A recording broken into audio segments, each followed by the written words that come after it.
Good morning. My name is Nicolette Chasse, and I'm a member of the Music and Worship Committee. My pronouns are she and they. Welcome to our virtual service with the First Parish Plymouth congregation.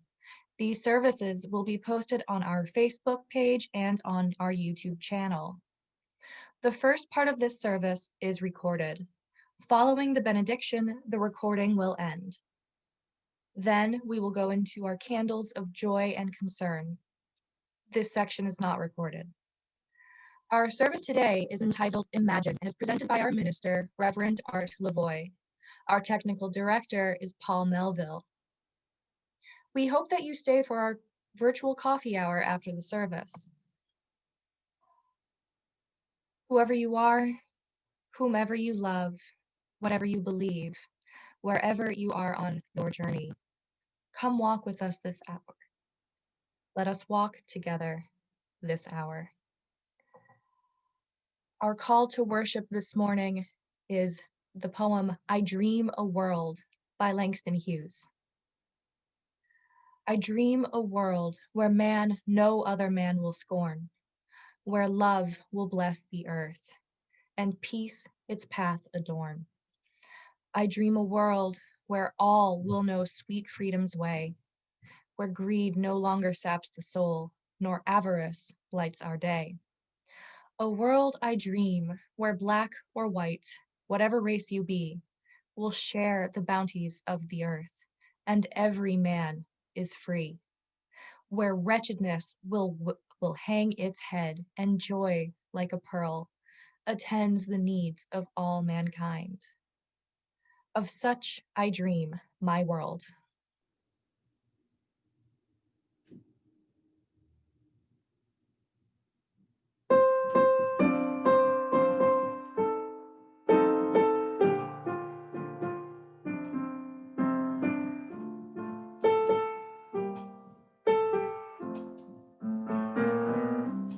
Come and go with me to that land. Come and go with me to that land.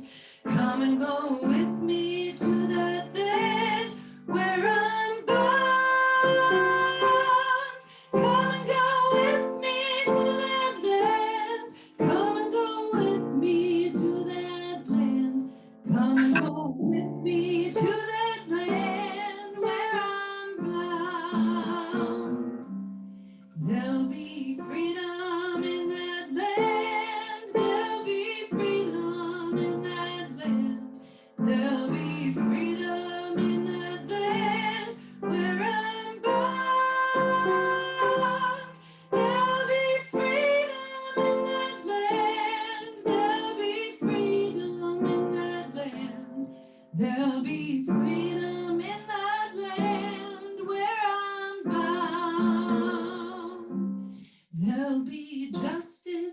that land.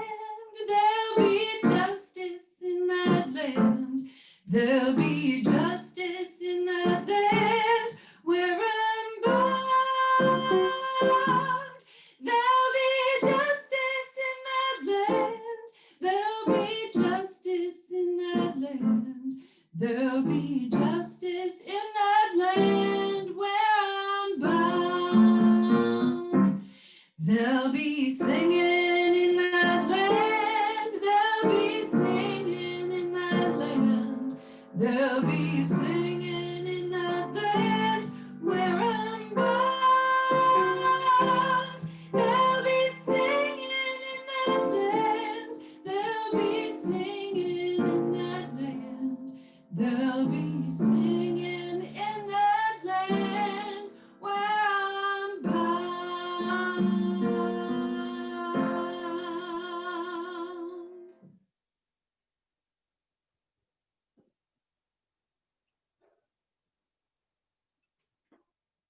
Good morning, I'm the Reverend Arthur Lavoie. My pronouns are he, him, and his. Now I invite you to join me in reciting the words to the chalice lighting this morning. Love is the spirit of this church, and service is its law. This is our great covenant, to dwell together in peace, to seek the truth in freedom, to speak the truth in love, and to help one another.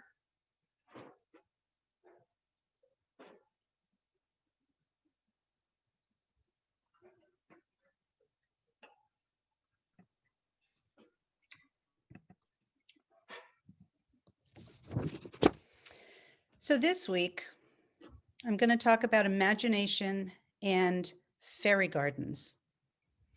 This week, our congregation will continue to discuss values of this congregation and what its vision is. We will imagine the future that could take place here. So that got me thinking. Then I went to Soul Matters, a UU curriculum that helps us through the months of the year that this congregation is a part of. They suggested a story about fairy houses this month. Well, that's a tall order. Fairy houses, imagination, and First Parish Plymouth UU all together in 3 minutes or less. Well, I've slowly been beginning to create a fairy village in the woods in my house for my grandchildren and my niece and my nephew. And so it got me thinking, should I learn more about fairy villages? Do I need to learn more about fairy gardening? How do I open up and let my imagination take off? So I went to Amazon.com. Sometimes we need a little help with inspiration and what to do, and that's okay. And I found a few books. There literally are books on everything, including how to create fairy gardens. So how do I connect fairy gardens to our talk? I started to look through my books. First one, on page 1. Down at the bottom of the garden, things may not be as they seem. Could there be an enchanted land? A glimpse of a fairyland dream? Yeah, that could kind of work. I got to page 3. Take a look at your garden once more. You may be surprised at what you can find. Magic secrets for you to explore. Okay, it could kind of work with that too. Then, Fairy Gardening 101. Pretty impressive. So, this is great. I have all these ideas. Okay, my mind started wandering. Fairy Garden 101. Is there a UU book that might be Congregations 101? So I started looking. There is a book called The Congregational Handbook. Now, look at the author Yeah, J.K. Rowling, the writer of Harry Potter books, the queen of imagination, writing about you, and it's put out by the UUA? Well, oh my gosh, now tell me your imagination isn't starting to go a little overdrive.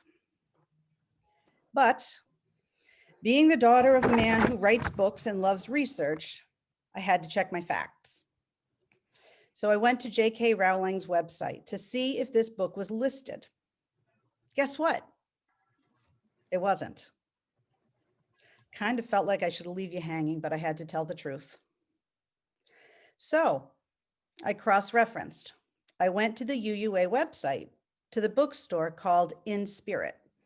It's great. If you haven't been there, you really should. And I got back to my hunt for the book, and guess what I found at the UUA bookstore? Are you in suspense? Nothing. Nothing. But here's this book on Amazon under UU that's supposed to be a handbook. So I went back to Amazon, and it says that I can get the book by February 5th. Do I do it? Do I figure this out? Well, I let my imagination run wild with the possibilities of J.K. Rowling suggesting what we as congregations can do to strengthen our congregations and our association. And I thought about my fairy villages and how I can get a book and I can look into it and I can learn and I can make it grow and I can figure things out. And then I thought, do I order the book? Do I let you order the book? Do we leave it hanging? Well, next week, we're going to talk about imagination again. Next week, we're going to talk about fairy villages a little again. And I can tell you more about all of this next week during the service. And maybe we'll even talk about J.K. Rowling.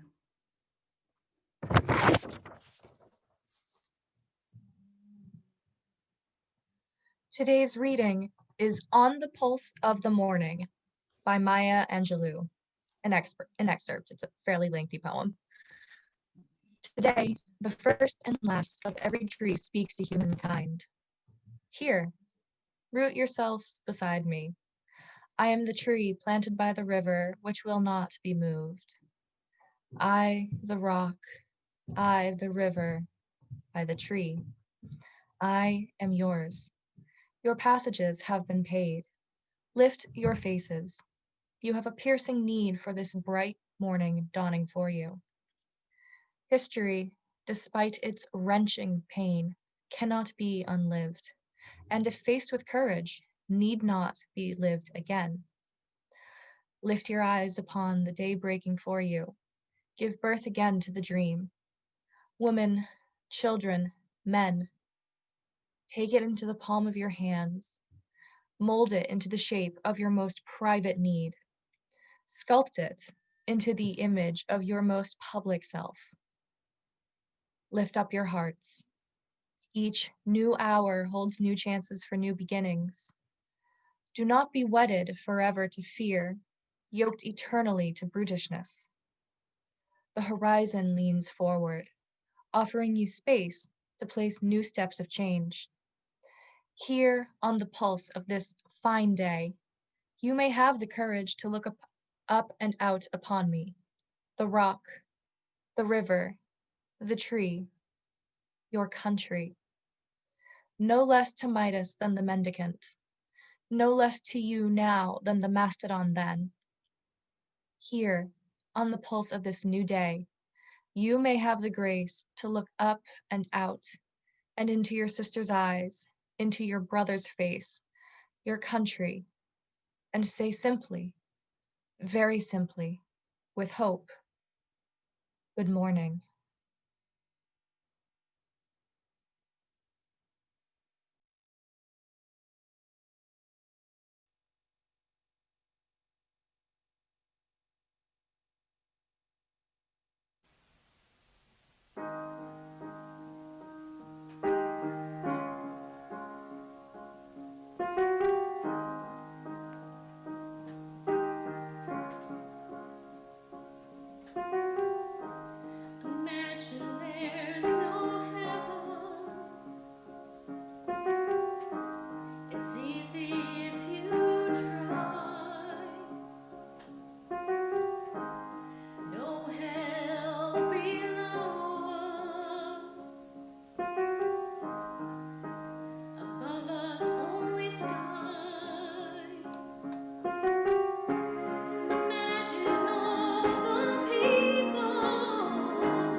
Good morning again.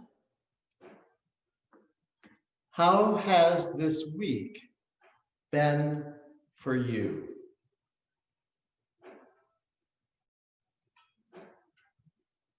I've spoken with some of you this week, and many of us are feeling a great sense of relief since Wednesday's inauguration of Joe Biden and Kamala Harris. As Maya Angelou writes at the end of her poem, which by the way was the inaugural poem for one of President Clinton's inaugurations. As she writes at the end of that poem, many of us now have the grace to look into our sisters' eyes and into our brothers' faces and say good morning with hope. There are always key words that define what we are thinking and how we are feeling. Some of the key words I have said and heard this week are things like compassion and competence, honor, trust, respect, kindness, and civility. As you think about the inauguration, what have been the key words that define this week for you? Now I'd like you to shift your focus to think about the key words that define your experience here at First Parish in Plymouth. Can you remember the first time or the first few times that you came here? What was it? What is it about this place that made you want to return? What is it about your experience of this congregation and the people here that keep you coming back? I was hired as your developmental minister some time ago. It seems ages ago now with this pandemic kind of messing us all up. This is a multi-year process in which I will assist you in discerning several things about who you are and who you are called to be in this world. If you think back to the pre-pandemic world of the fall of 2019, we started talking about some of the issues and patterns in your history. And we put up this timeline along this wall that's still out there outside the chapel.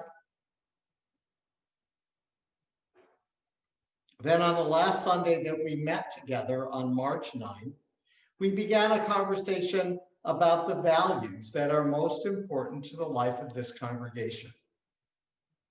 Then the virus shut everything down.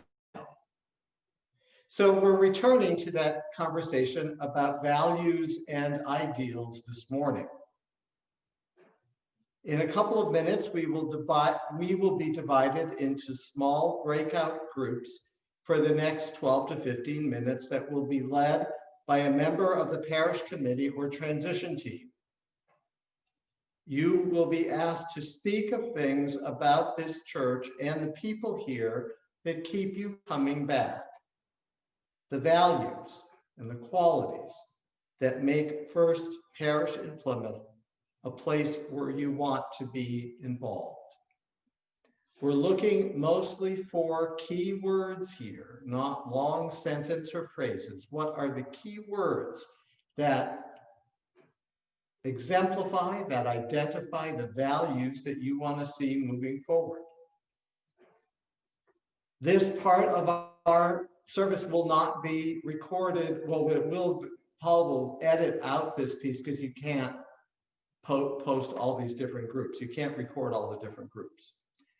So they won't be done.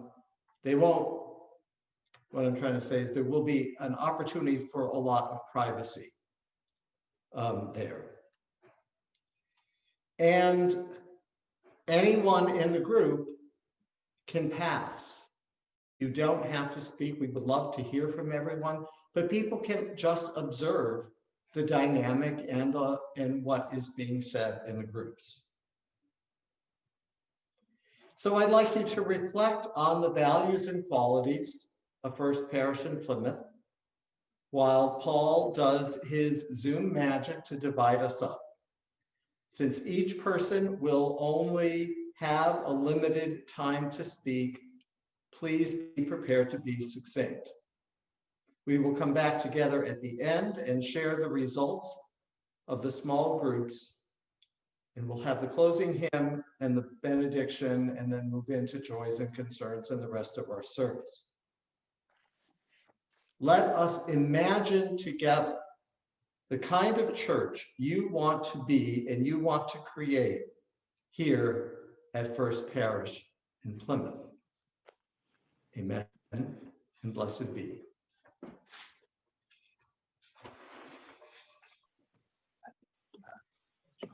Well, thank you, everyone. Are we for finished? participating in the groups, and I imagine that people want to hear what other groups had talked about. So I will begin the sharing. There's a horrible light coming through the window, so I'm just going to stand right here in front of the chalice. In my group, the key words that came out were persistence, welcoming, home, warmth, safety, warm, friendly, giving, friendship. It's a liberal place, and accepting. And the beauty of the space, and especially of the meeting house, came up as well. So I invite the other group leaders. Paul will highlight each of us. Please share with everyone very briefly the key words that came up in your group. Okay, in my group, there were a lot of words that came up, some of which you mentioned, Art, but I'll just go through the list. Can you hear me? Yep. Can you hear me? Yes. Yes, we hear you, Jen. Okay. Warmth, acceptance, friendliness, caring, compassion. No one tells me what to think. Acceptance of differences, freedom to be who you are, wonderful extended family, supportive, welcome and comfort, wisdom, mindfulness, safety, intentionality, second family, and grounded.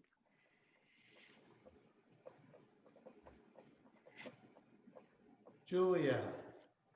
First of all, I have to apologize to my group because it took me long. I didn't get a chance to talk to everybody. That's because I'm so talkative. And anyway, but here's some of the words.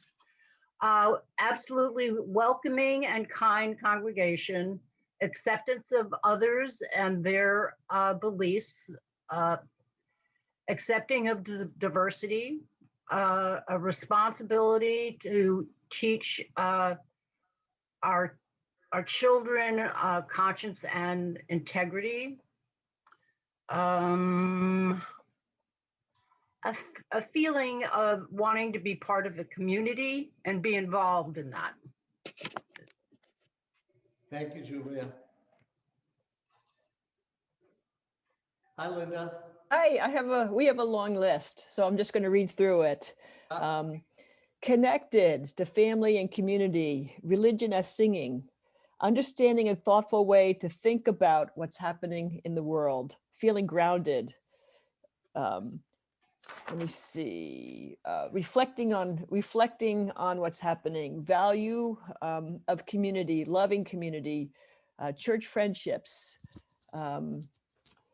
intergenerational building, justice for all, acceptance, humor. People can disagree and still love one another. Thanks, Linda. Ron. Good morning. We had a great group. There was a lot of overlap naturally, and I apologize if I missed anything, but the topics that came up fairly consistently were spirituality, community, the first time friendliness when attending services, peace and calm, friendliness again, just overall, not necessarily the first time, but all the time.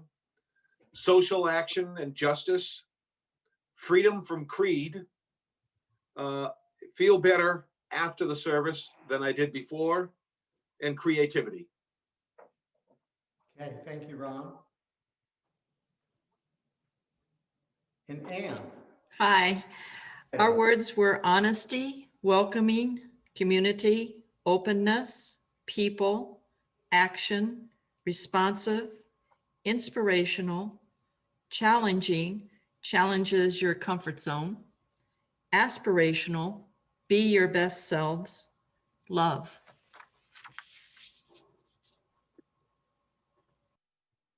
Thank you to all of you for participating, and thanks to the group leaders.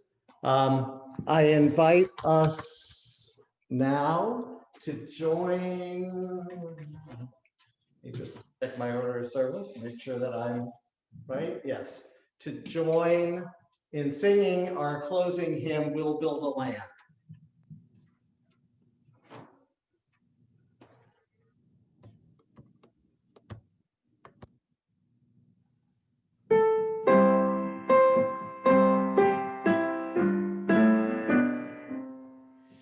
We'll build a land where we bind up the broken.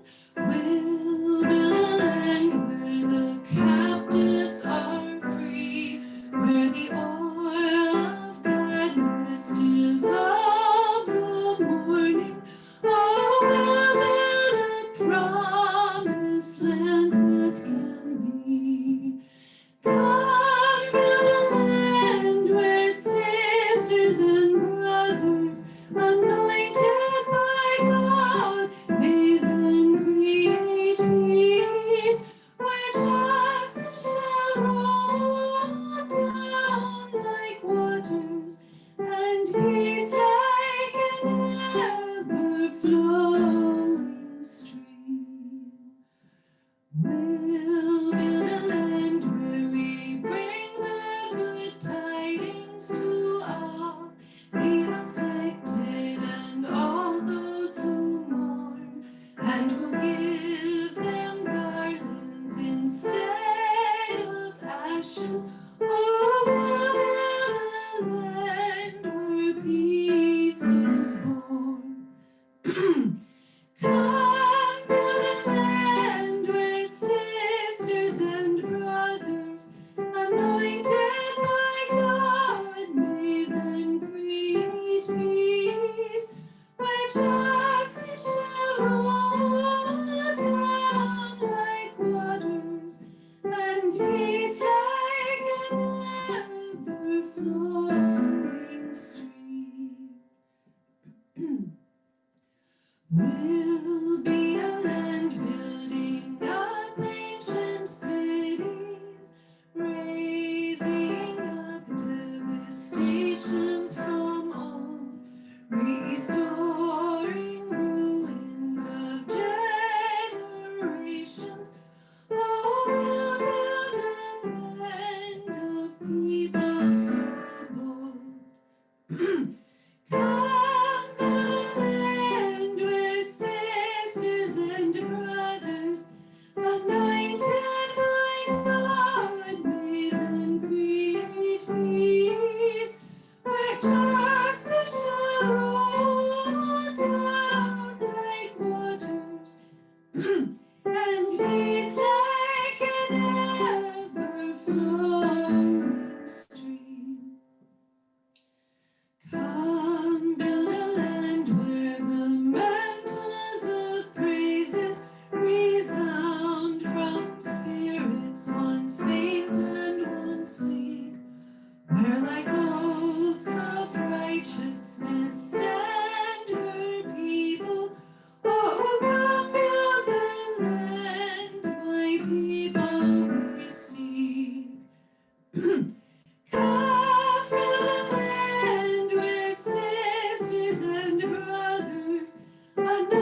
We began our service this morning with the words of Langston Hughes, "I dream a world."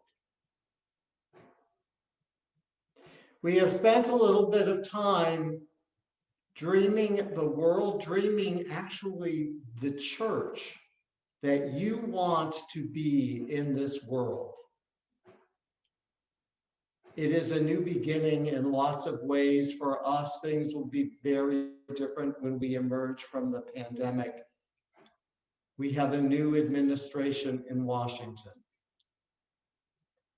We are dreaming all together. We are imagining the kind of world we want to be, the kind of country we want to be, the kind of church you want to be as you move into the future. Let us continue dreaming and imagining and creating the world, this great land that we envision. Amen and blessed be.